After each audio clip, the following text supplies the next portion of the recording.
What's up, everybody? BigSweetC here with you. Got a special little video for you today. Today I kind of want to talk about some recent events that are going on. By now, you have probably heard that soon-to-be former President Donald Trump has been banned off of basically every social media platform that exists right now. And what made me kind of want to talk about this is kind of the aftermath that I've been seeing in terms of the expectations now that he's been banned. So first and foremost, I kind of want to go over if I think he should have been banned from said social media, and then I kind of want to go into why it is or is not an issue and what it could lead to. So first and foremost, I want to go on record and say that banning Donald Trump from social media is a terrible waste of time. It is also setting a tremendously bad precedent in terms of who can and cannot be on said social media. So what do I mean by that? Well, first we'll go the big one. Twitter was the first social platform, followed almost immediately after by Facebook, to ban the almost former president from posting on their website. Now, the reason this is a terrible precedent is as times change, so does the distribution of information. What do I mean by that? Well, let's take a look. Back in the day, newspapers were basically your only resource of information. Then the radio kicked in. That took over as the predominant way to get your news. Then TV took over, and that became the predominant way to get your news information. Well, times are consistently changing. More and more people have access to the internet. Turns out, almost 70% of American adults now get their information from social media. So why is banning him off of said social media a bad precedent?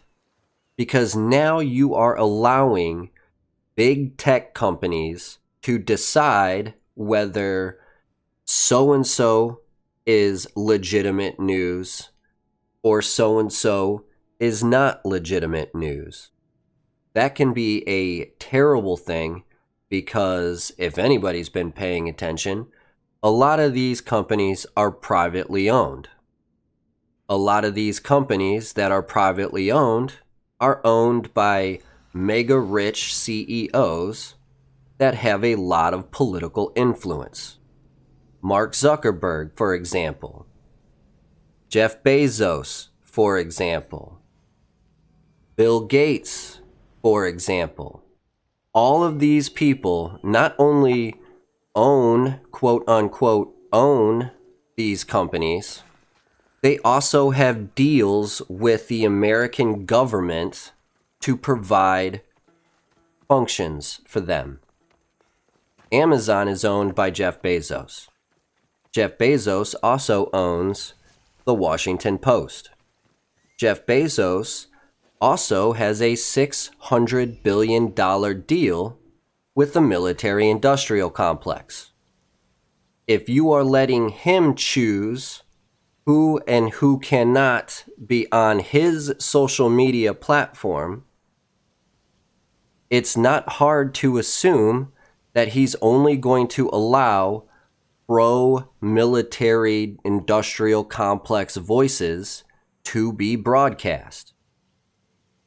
Mark Zuckerberg is in the business of gathering information and getting new members to Facebook.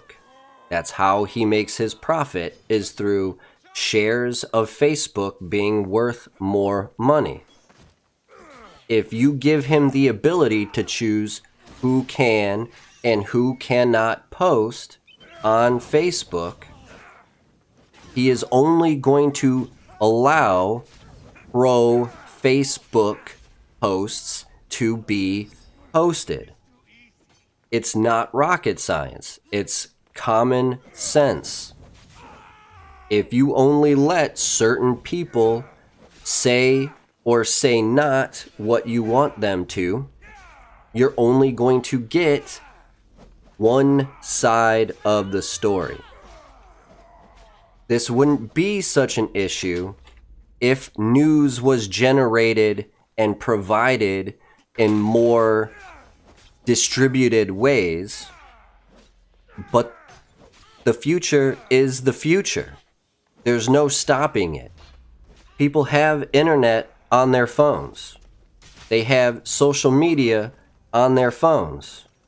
They carry their phones everywhere they go. They're not going to stop at the newsstand. They're not going to watch for-profit live television when they have everything at their fingertips. And it literally costs them nothing to look up. You cannot reasonably think that only allowing a certain amount of approved voices is going to bring freedom of thought, is going to bring oppositional forces, is going to bring a second opinion. You're only ever going to get the approved discussion only era.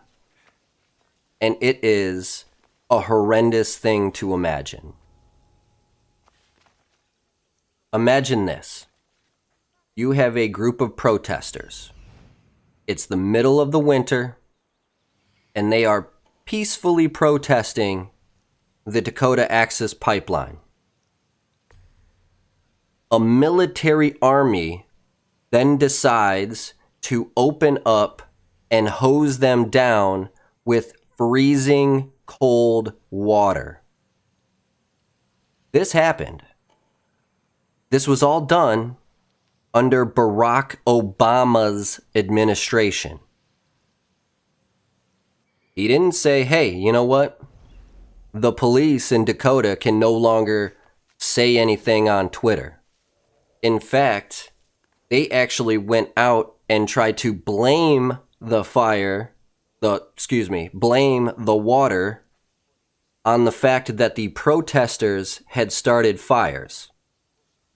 Only to then later find out those fires were away from the protest and only used to warm up the protesters that were protesting in the middle of the freezing cold winter. They didn't get banned. Now, Twitter and Facebook said that they banned Donald Trump for tweets that promoted or incited violence. One of the tweets literally has Donald Trump saying, "We love you, we thank you, now please go home." That was considered an insightful of violence tweet. Back in January, Joe Biden tweeted out, "We cannot let a tyrant who refuses to give food and medicine to its people continue to run the country." He was referring to Nicolas Maduro, the democratically elected leader of Venezuela. The truth is, United States sanctions are the reason food and medicine has become a shortage in Venezuela. And that's only because the United States recognizes the opposition leader, Juan Guaido, as the democratically elected president of Venezuela. You cannot have one person be kicked off for what they said, another person say the same identical ideology and not ban them. That is a double standard. People will not stand for it. Let's take this another step. We are already seeing Democrats, led by Joe Biden, talking about instituting new laws for domestic terrorism. What is domestic terrorism? They say that we're looking for violent extremists like white supremacists. Well, it turns out that when they started collecting this data, they were doing it illegally, and the people that were collecting this data were actually spying on ex-girlfriends, new boyfriends of their ex-girlfriends and ex-wives, predominantly people in the United States. The only reason we know this is because of a heroic man by the name of Edward Snowden and his access to social media. If it wasn't for Twitter, we would have no idea that Barack Obama actually let Citibank pick his cabinet purposely for the reason they knew they were defrauding the American public. The economy was going to crash, and they wanted to make sure that the people in power were going to be kind to them when they came asking for all their money back. We only know this thanks to new media. It does not take a rocket scientist to realize the very first people they are going to go after are the people speaking truth to power. You have to take the good with the bad. As bad as some people might be, you have to give them their right to that speaking space, because we need the good people to continue being good people. We invaded a country on the pretenses that that country had weapons of mass destruction and they were going to attack us with it. It was social media that got the news out that that was a complete fabrication. If you let them squash the right, they will use that very same logic to squash the left. Look at the difference in the quote-unquote riots. Back during the summer, Joe Biden tweeted out, "Hey, we don't need rioters. You're not protesting, you're rioting," when talking about the Black Lives Matter movement. Now he's calling out the difference in how the police reacted to the protesters in Washington, D.C. recently, to how they acted to the Black Lives Matter movement. We've seen the difference. They are much harsher on the left progressive voice than they are on the right conservative American. This will continue. This will only get worse if we let them get worse. I know my friends all across the board are super excited that they don't ever have to see the bad orange man again. Rachel Maddow used Twitter to promote a conspiracy theory that Russia rigged the election in favor of Donald Trump against Hillary Clinton. None of that was true. None of that was true. They haven't banned her from the use of Twitter. If you let these guys pick and choose who can and cannot say what you want to say. You are only going to hear the pro-establishment voice. We are never going to be told that we are being spied on by our government. We are never going to know that police are killing innocent black men at a tremendous clip. The only reason it's more accessible now is because of social media. You have to take the good with the bad. You have to take the good with the bad. Let's go a little bit deeper. Joe Biden says that his administration is going to, the reason we have to impeach Trump for this is because we have to set the precedent that no president is above the law. In 2010, Barack Obama drone bombed an innocent 16-year-old American civilian. He just sold a book. He's going around the country talking about the need to vote for Democrats. I don't hear anybody saying, when Joe Biden takes over, we're going to put Barack Obama in jail for war crimes. George Bush attacked 2 countries that did not attack us. That is a war crime. He used torture to cover it up. That is also a war crime. No one's talking about arresting and prosecuting George Bush.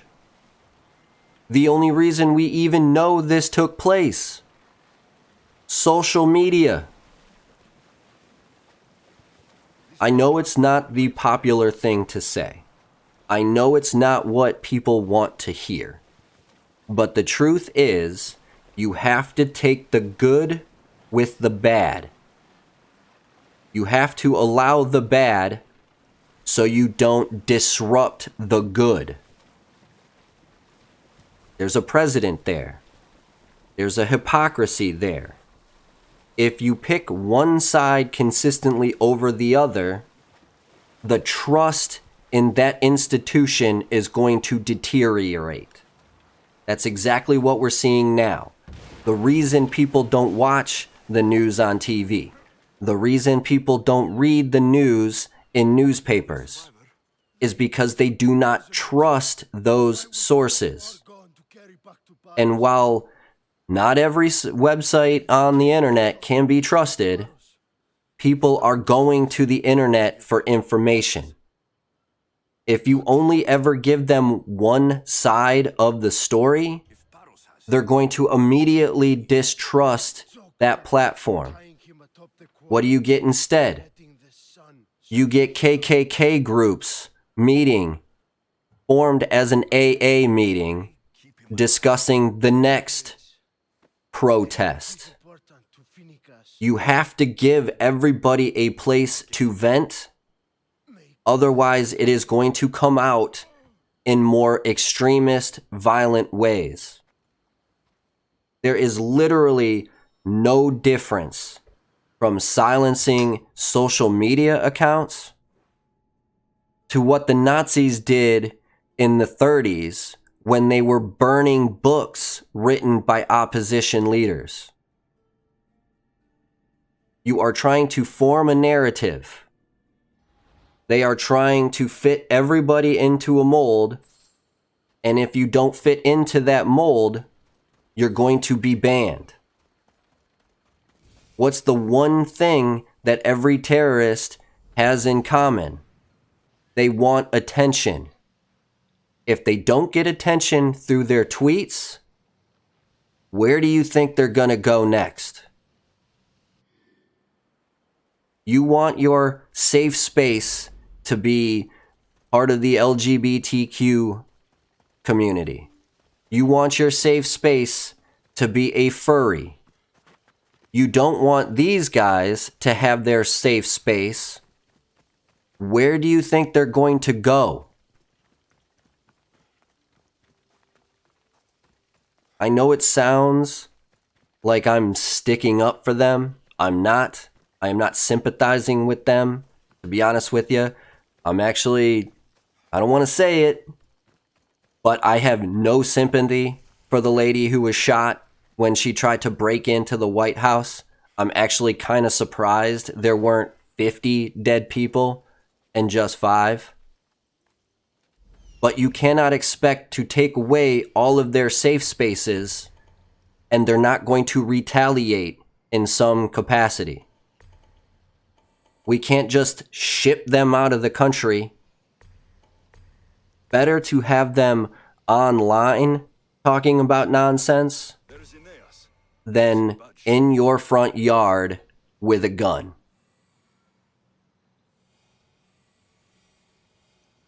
Because they're not going to go anywhere else. I can't tell you how many leftists I saw on Twitter saying if I ever saw a Trump supporter like that, I'd punch him in the face. How is that not a call for violence? How is calling out another country claiming their elections were fraudulent, even though the UN has said it's one of the most fair and clean elections in the history of democracy? How is that not inciting violence? It's not a hard choice. It is not difficult to think about, to wrap this around your head. Do not let the excitement of the one person you hate most getting what he deserves cloud you from allowing them to bring on this big tech oligarchy censorship restriction of freedom of speech. Not when it is going to be, if not already, be our main source of news. Social media is going to replace papers. Social media will eventually replace your hour, technically 22 minutes and 38 minutes of commercials, propaganda we call news. If you allow these big tech oligarchs who have a profited investment in restricting what you hear and what you say, they are going to use that to their advantage, full stop.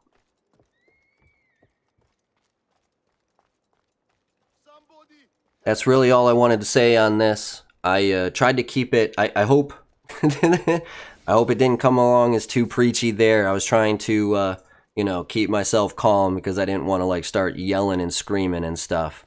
But this is a very serious issue. We were talking about net neutrality. This is only going to exacerbate net neutrality, the lack of net neutrality. We already have given the big internet companies the right to say, yes, you can get access on our platform. No, you cannot. Don't let them do the same across the board. It will restrict the information you get, most notably the important information that you will get. They'll let you talk about your barbecue. They'll let you talk about how violent extremists are bad news. They will never define what they consider a violent extremist. In their case, a violent extremist will be anybody that's threatening the status quo and is directly affecting their return in profit. It could be Gandhi. It could be Jesus. It could literally be God himself. They would still ban him if he calls for anything that will hurt their monetary bottom line. They will stop anything that hurts the bottom line. 99 times out of 100, it's a good thing. Don't let the one time out of 100 that they actually kick off a jerk who deserves it be the reason those other 99 times don't exist. That's going to do it for this one, BigSweetC. That's me wishing YouTube that's you. Wonderful day, night, morning, afternoon, evening, whatever time of day it might be. Long as you're watching, I'm wishing you a wonderful watching time. Sweetness. Signing off. Peace.